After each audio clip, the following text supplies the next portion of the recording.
At ayan mga paps, inuna po natin ang paglalagay o paglalatag po ng ating tutungtungan o itong mga scaffolding na to para maabot po natin na pinturahan itong mga I-beam. Latag na po natin yan.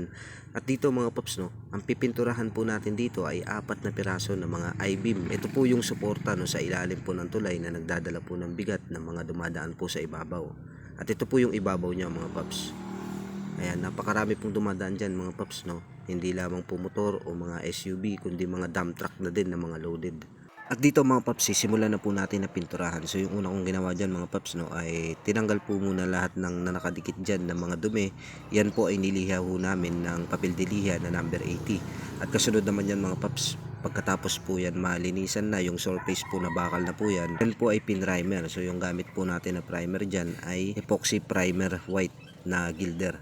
At ayan mga paps, no, halos lahat po yan mga paps na parte po nitong I-beam na ito na bakal ay papahiram po natin ng epoxy primer white ng isang patong lang mga paps. At ayan mga paps, kung makikita niyo, bali alternate po ang aking pagpaprimer dyan para po nang sa ganun ay wala na po tayong babalik-balikan hanggang sa dulo na po yan mga paps.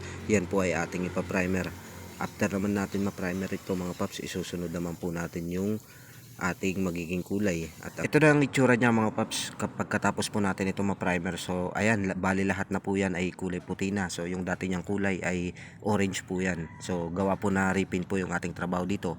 Papatungan po muna natin ng isang mano po na primer epoxy bago po natin kulayan ho ng panibagong kulay. So yung kulay na gagamitin dito mga paps ay same color lang. So ang ibig ko sabihin na bagong kulay, ito po ay ating babaguhin. Kasi nga bagong apply lang po na pintura, so bago po talaga siya.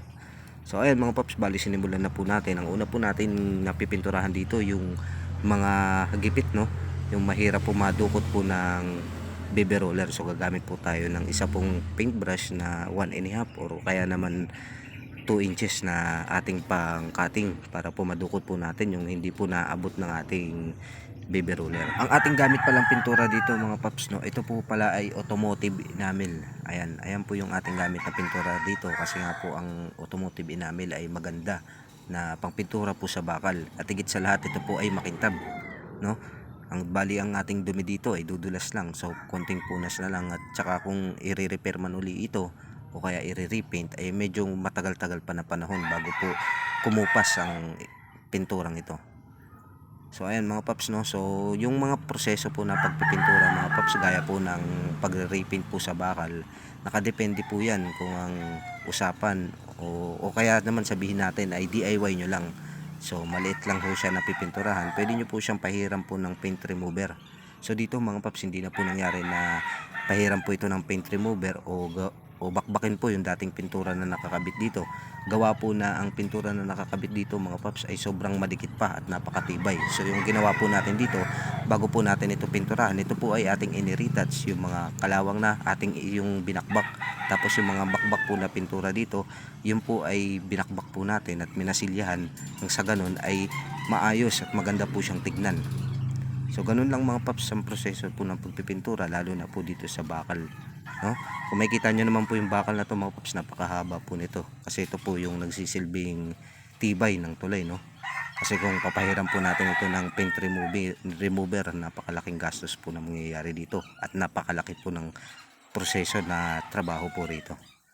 Tsaka nakadepende na rin po yan kung magpapahid po kayo ng paint remover sa bakal, ay dapat mga paps ay yung medyo bibitaw na talaga yung pintura para hindi na kayo mahirapan sa pagtatanggal mismo ng dating pintura niyo. So ito dito yung pintura na nakakabit dito mga paps, ito po ay napakatibay pa, napakamadikit pa mismo sa dun sa bakal. Kaya pinatungan na lang po natin ito ng ating epoxy primer. At dito mga paps, bali tapos na po ito, no. Ang ating isusunod po na gagawin dito ay tatanggalin po yung scaffolding. Ayan, so mga paps, hanggang dito na lamang po tayo. Maraming salamat po sa panonood.